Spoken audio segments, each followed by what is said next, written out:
તો નમસ્કાર દર્શક મિત્રો, સ્વાગત છે આપ સૌનું આપણી ચેનલ ગુજરાત રોજ બરોજ ઉપર. અને મિત્રો, દેશ દુનિયાના અને ગુજરાતને લગતા તમામ મોટા સમાચાર જોવા માટે મિત્રો વિડીયોને છેલ્લે સુધી જોજો. ત્યારે મિત્રો, આજના સમાચારમાં આપણે મિત્રો વાત કરીશું. તો મિત્રો, હવે ગુજરાતમાં 2033 સુધીમાં 2 લાખથી વધુ જગ્યાઓ સરકારી ભરતી કરાશે. તો મિત્રો, વાત કરવામાં આવે તો હવે રાજ્યમાં મધ્યાહન ભોજન કર્મીઓ કરશે આંદોલન. મિત્રો, વાત કરવામાં આવે ત્યારબાદ ગુજરાતના કુલ 24,700 શિક્ષકોની ભરતી અંગે મિત્રો જાહેરાત કરવામાં આવી છે. તો મિત્રો, વાત કરવામાં આવે તો દેવા અંગે જાહેરાત. ત્યારે મિત્રો, ખેડૂતોને ખુશ ખબરને લઈને નવી યોજના. ત્યારે મિત્રો, 15 વર્ષ જૂના વાહનો હવે બંધ થઈ જશે કે શું? ત્યારે મિત્રો, વાત કરવામાં આવે ત્યારબાદ પરેશ ગોસ્વામીની મોટી આગાહી. તો મિત્રો, હોળી ધૂળેટીને લઈને રેલવેનો મોટો નિર્ણય. જી હા મિત્રો, આ તમામ મોટા સમાચાર પર જ્યારે વાત કરવાની છે ત્યારે મિત્રો વિડીયોને અંત સુધી જોતા રહેજો. અને મિત્રો, વિડીયો પસંદ આવે તો વિડીયોને લાઇક અને ચેનલને સબસ્ક્રાઇબ કરવાનું ના ભૂલતા. ત્યારે મિત્રો, સૌથી પહેલાં સૌથી મોટા સમાચારની વાત કરવામાં આવે તો મિત્રો, હવે હોળી ધૂળેટીના તહેવારને લઈને રેલવેએ મોટો નિર્ણય કર્યો છે. મિત્રો, વાત કરવામાં આવે તો હવે હોળીના તહેવારને લઈને રેલવે વિભાગે મહત્વનો નિર્ણય લીધો છે. તો મિત્રો, વાત કરવામાં આવે તો પશ્ચિમ રેલવે દ્વારા વધારાની ટ્રેનો દોડાવવામાં આવશે. જ્યાં મિત્રો, વાત કરવામાં આવે તો રોજની વધારાની 50 હોલિડે ટ્રેનો દોડાવવામાં આવશે. ત્યારે મિત્રો, જેમાં ઉધના સ્ટેશનથી 96 ટ્રીપની નોટિફિકેશન ઓલરેડી થઈ ચૂકી છે. તો મિત્રો, સાથોસાથ મુસાફરોની માંગને ધ્યાને રાખીને સુરત અને ઉધના રેલવે સ્ટેશન પર વધારાનો સ્ટાફ મુકાયો છે. મિત્રો, વાત કરવામાં આવે તો સૌથી વધારે મુંબઈ સેન્ટરથી હોલિડે સ્પેશિયલ ટ્રેન દોડાવવામાં આવશે તેવા પણ અપડેટ મળી રહ્યા છે. ત્યારબાદ મિત્રો, અન્ય મોટા સમાચારની વાત કરવામાં આવે તો મિત્રો, હવે પરેશભાઈ ગોસ્વામીની મોટી આગાહી. જ્યાં મિત્રો, વાત કરવામાં આવે તો પરેશભાઈ ગોસ્વામીના જણાવ્યા મુજબ મિત્રો, અત્યારે ઉત્તર ભારત પરથી એક વેસ્ટર્ન ડિસ્ટર્બન્સ પસાર થઈ રહ્યું છે. મિત્રો, જ્યારે વાત કરવામાં આવે બીજી તરફ દક્ષિણ ભારતમાં કેરળ, તમિલનાડુ અને શ્રીલંકાની આસપાસ હવામાનની અસ્થિરતા સર્જાઈ રહી છે. તો મિત્રો, વાત કરવામાં આવે તો આગામી દિવસોમાં અસ્થિરતા વધારે મજબૂત બનશે અને મિત્રો કેરળના દરિયાકાંઠાથી પશ્ચિમ દિશા તરફ આગળ વધશે. તો મિત્રો, વાત કરવામાં આવે તો પરેશભાઈ ગોસ્વામીએ વધુમાં કહ્યું હતું કે આગામી 14 માર્ચ 2025ના રોજ એક અસ્થિરતા સર્જાઈ શકે છે, જેના પરિણામે મોટાભાગના વિસ્તારોમાં વાદળછાયું વાતાવરણ જોવા મળી શકે છે. ત્યારે મિત્રો, જો આ વાદળછાયું વધુ ઘાટા થાય છે તો હવામાનમાં પલટો આવે અને કેટલાક ભાગોમાં છૂટાછવાયા માવઠાના પણ ઝાપટા પડી શકે છે તેવી પણ આગાહી કરવામાં આવી છે.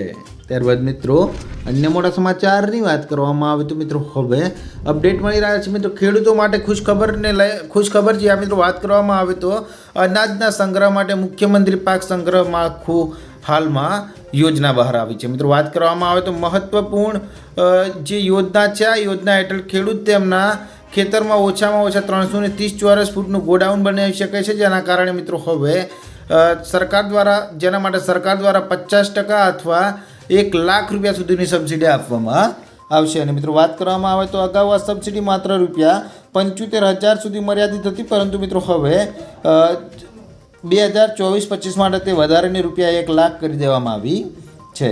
ત્યારબાદ મિત્રો, અન્ય મોટા સમાચારની વાત કરવામાં આવે તો મિત્રો, હવે મોટા અપડેટ મળી રહ્યા છે. મિત્રો, વાત કરવામાં આવે તેની તો મિત્રો, હવે ગુજરાતમાં કુલ 24,700 શિક્ષકોની ભરતી કરાશે. જ્યાં મિત્રો, વાત કરવામાં આવે તો હવે આજે રાજ્યભરમાં ટેટ-ટાટના ઉમેદવારો જ્યારે આંદોલન માટે ગાંધીનગર પહોંચી રહ્યા છે, તો મિત્રો બીજી તરફ આંદોલન આક્રમક બને તે પહેલાં મિત્રો પોલીસ દ્વારા અટકાયતનો દોર શરૂ કરી દેવામાં આવ્યો છે. મિત્રો, વાત કરવામાં આવે તો આ દરમિયાન ટેટ-ટાટ પાસ ઉમેદવારો માટે ગાંધીનગરથી ખુશીના સમાચાર આવ્યા છે. કારણ કે શિક્ષણ મંત્રી પ્રફુલભાઈ પાનેસરિયાએ શિક્ષકોની ભરતીને લઈને મોટું નિવેદન આપ્યું છે. એટલે કે મિત્રો, રાજ્ય સરકાર દ્વારા 24,700 શિક્ષકોની ભરતી કરાશે તેવું પણ નિવેદન હાલમાં આપવામાં આવ્યું છે. ત્યારબાદ મિત્રો, અન્ય મોટા સમાચારની વાત કરવામાં આવે તો મિત્રો, હવે સમાચાર આવી રહ્યા છે. મિત્રો, રાજ્યના મધ્યાહન ભોજન કર્મીઓ કરશે આંદોલન. જ્યાં મિત્રો, વાત કરવામાં આવે તો ગુજરાતમાં વધુ એક કર્મચારીઓ આંદોલનની ચીમકી ઉચ્ચારી છે. એટલે કે મિત્રો, રાજ્યમાં મધ્યાહન ભોજનના કર્મચારીઓ આંદોલન કરશે. કારણ કે મિત્રો, હવે સરકારે તાલુકા કક્ષાએ સેન્ટ્રલ કિચન શરૂ કરતા કર્મચારીઓ રોષે જોવા મળી રહ્યા છે. એટલે કે મિત્રો, નારાજ મધ્યાહન ભોજન કર્મીઓ સાંસદોએ એમએલએ અને સેન્ટ્રલ કિચન મામલે આવેદન આપ્યા બાદ તબક્કાવાર રાજ્યમાં દેખાવ કરશે. તો મિત્રો, વાત કરવામાં આવે તો માર્ચ મહિનામાં પોતાની કામગીરી પૂર્ણ કર્યા બાદ આગામી 1 એપ્રિલથી મધ્યાહન ભોજન કર્મીઓ કામકાજની સળગા રહેવાનો નિર્ણય તેમણે જણાવ્યો છે. એટલે કે મિત્રો, હવે રાજ્યના મધ્યાહન ભોજનના કર્મચારીઓ આંદોલનને લઈને જે તેમની માંગણીને લઈને આંદોલનની રાહ ચીંધી છે.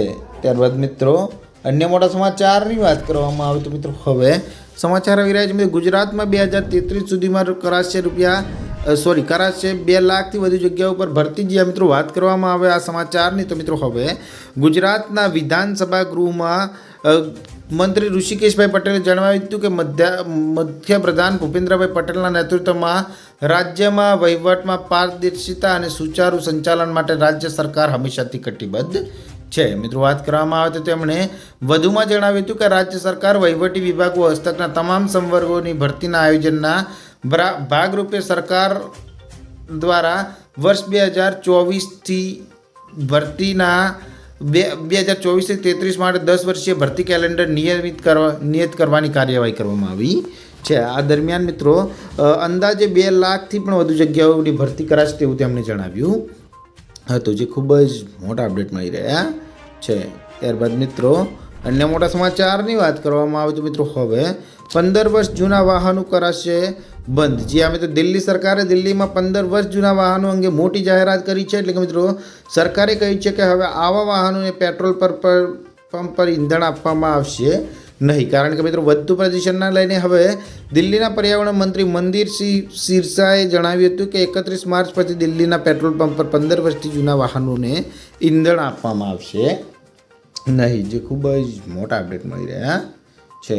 ત્યારબાદ મિત્રો અન્ય મોટા સમાચારની વાત કરવામાં આવે તો મિત્રો હવે સમાચાર આવી રહ્યા છે મિત્રો, અનાજના સંગ્રહ માટે ખેડૂતોને ખુશખબર આપવામાં આવી છે. જ્યાં મિત્રો વાત કરવામાં આવે તો અનાજ સંગ્રહ માટે મુખ્યમંત્રી પાક સંગ્રહ માળખું યોજના મહત્વપૂર્ણ બની છે. મિત્રો વાત કરવામાં આવે તો આ યોજના હેઠળ હવે ખેડૂત તેમના ખેતરમાં ઓછામાં ઓછા 330 ચોરસ ફૂટનું ગોડાઉન બનાવી શકે છે, જેના માટે સરકાર દ્વારા 50% અથવા 1 લાખ રૂપિયા સુધીની સબસિડી આપવામાં આવે છે. મિત્રો વાત કરવામાં આવે તો અગાઉ આ સબસિડી માત્ર ₹75,000 સુધી મર્યાદિત હતી, પરંતુ 2024-25 માટે તે વધારીને ₹1 લાખ સુધી કરવામાં આવી છે, જે ખૂબ જ મોટા અપડેટ મળી રહ્યા છે.